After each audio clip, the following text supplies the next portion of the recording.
HDC rail track maintenance কর্মীদের অভূতপূর্ব বিদায় সংবর্ধনা। Assistant manager PK. করের বিদায়, আবেগঘন পরিবেশ।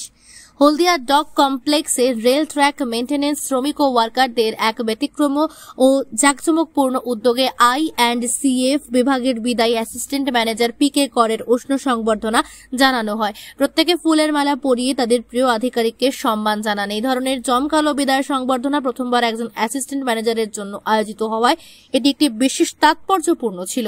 অনুষ্ঠানে বক্তব্য রাখতে গিয়ে শ্রমিকরা আবেগপ্লুত হয়ে পড়েন।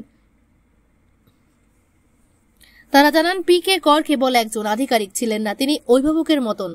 কর্মীদের ব্যক্তিগত দুঃখ কষ্ট তিনি নিজের মধ্যে ভাগ করে নিতেন। তার বিদায়ে অনেক ওয়ার্কারের চোখে জল চলে আসে, যা কর্মীদের সঙ্গে তার গভীর আন্তরিক সম্পর্কের প্রমাণ। বিদায় সংবর্ধনা অনুষ্ঠানে এইচডিসির বহু আধিকারিক উপস্থিত ছিলেন। তাদের মধ্যে উল্লেখযোগ্য হলেন deputy manager P K. Nath, assistant manager S. Dutta, ex assistant engineer S. Maity এবং ইঞ্জিনিয়ার এ. নন্দী। পি.কে. করের সঙ্গে নিজের অভিজ্ঞতা তুলে ধরতে গিয়ে ডেপুটি ম্যানেজার পি.কে. নাথ আবেগপ্রবণ হয়ে পড়েন। তিনি বলেন, পি.কে. করের গড়ে তোলা সুন্দর কাজের প্ল্যাটফর্ম ছেড়ে যাওয়া খুবই কষ্টের এবং তিনি কর্মীদের উদ্দেশ্যে সহজ পথে চলার বার্তা দেন। এই ধরনের অভিনব সংবর্ধনা অনুষ্ঠানের ভূয়সী প্রশংসা করেন।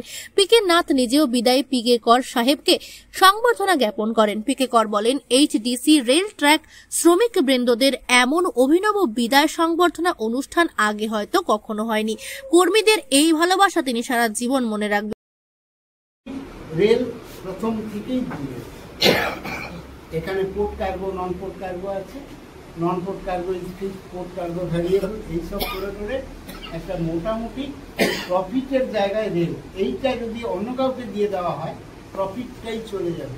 এটা অর্গানাইজেশনের পক্ষে খারাপ, অ্যাজ ওয়েল অ্যাজ আমাদের পক্ষে খারাপ। আমি যে ট্রেনিং নিয়ে এলাম, আমি রেলেই চাকরি করবো ভেবে ট্রেনিংয়ে গেছি, এসে দেখছি রেলটাই নেই, এটা খুব খারাপ হবে।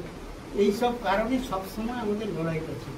2004-05 সালে একেবারে প্রায় রেডি হয়ে গেছিল রেলটা রাইটসকে দিয়ে দেওয়া হবে। তখন ডিপার্টমেন্টের তখনকার যারা সাহেব ছিলেন তাদের সহযোগিতা এবং মানে তাদের ডিপার্টমেন্টেরও কিছু কিছু সরকার অনেক কারণ ছিল, কিন্তু সেগুলোকে কম নেওয়া হয়েছিল। অলোক আচার্য 2012 সালে রিটায়ার করছেন, 11 সালে মোস্ট প্রবাবলি ফার্স্ট ব্যাচ নেওয়া হয়েছিল, 12 সালে আরেকটাও ব্যাচ নেওয়া হয়েছিল, পরে আরেকটা বোধ হয় 13 কি এরকম একটা 3 নম্বর নেওয়া হয়েছিল। 12-র মধ্যেই 3টে নেওয়া হয়েছিল। ওই সময় ষড়যন্ত্র হচ্ছিল যে রেলটাকে দিয়ে দেওয়া হবে, সেইটাকে ঠেকানোর জন্য আমরা এলাম। অতএব রেল যে আজ এ পর্যন্ত হলদিয়া ডক কমপ্লেক্সে আছে, টু সাম এক্সটেন্ট এরাই কিন্তু তার জন্য মানে কারিগর থাকা।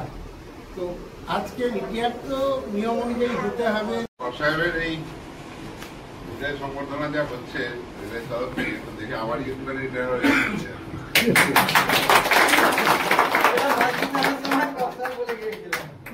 যাই হোক, এখন আমাদের অফিসে জানিয়েও সেই একটা টাইমে রিটায়ার করতে হয়, যে যখন জয়েন করবো না কেন বেরিয়ে যাওয়ার টাইমটা ফিক্সড, সেই দিন তাদেরকে যেতে হবে। তবে পরবর্তীকালে তারা জীবনে বাকি আরো কাজ আছে পড়ে থাকে, যেগুলো এই ছুটি ছাটা ইত্যাদি করা হয় না, আত্মীয় স্বজনের সঙ্গে আমরা দেখা করতে পারি না। সবচেয়ে বড় আমরা হয়তো আমাদের বাড়ি ভাষা কলকাতার দিকে, এখানে আমাদের আত্মীয় স্বজন বহু লোকের সঙ্গে দেখা হয় না, মিসআন্ডারস্ট্যান্ডিং হয়, তখন উদ্যোগ সেগুলো আমরা করতে পারি। বর্ষা হলে এই সমস্ত মজাগুলো হলো, আর সিএল নিতে হবে না কোনোদিন, সিএল নিয়ে এনেছি 50,000 থেকে মূর্তি স্বাধীন, এতদিন তো পড়াধীন, অফিসের পারমিশন ছাড়া সেশন লিঙ্ক করা যাবে না, অনেক রকম আইন আছে না। সেগুলো থেকে উনার মুক্তি হলো, সেটা থেকে আমার একটা হিংসাই হচ্ছে। আমাদের মুক্তি হবে আশা করি জেলখানা থেকে। এক জেলখানে হাজারো নিয়মে বাঁধা, এই করতে হবে, ওটা করতে হবে, এই সময় আসতে হবে, এই সময় আসতে হবে, এটা করতে হবে, ওটা করতে হবে, এটা করা যাবে না, ওটা করা যাবে না, অনেক কিছু নিয়ম আছে। এত রকম নিয়ম আছে, আপনারা অনেকেই জানেন না, যে ভাবলে অপেক্ষা মানে আপনি কারোর সঙ্গে ঝড়াঝাটি করতে পারবেন না, আপনি কোনো রকম গন্ডগোলের সঙ্গে জড়াতে পারবেন না, কোন রকম অনৈতিক কাজের সঙ্গে আপনাকে জড়ালে আমরা অনুষ্ঠান করতে পারি, পূজা বা এই যে সাহেবদের ফেয়ারওয়েল দেওয়া থেকে শুরু করে আমাদের যে এই লাইনে মানে লাইনটা দেখানো, পুজো থেকে এই লাইনটা দেখানো আমাদের কাছে খুব গর্বিত, খুব মানে শিক্ষা, মানে আমরা খুব জানতে পারলাম অনেক কিছু জিনিস, সাহেবদের মুখে অনেক কথা জানতে পারলাম, শুনতে পারলাম। তো আলাদিনরা কিছু করবে, আমরা তো আর জ্ঞান বুদ্ধি লাভ করতে পারি। আলাদিনরা কিছু বলো, সবাই চাইছে তোমার কথা শুনতে, বলো, তারপরে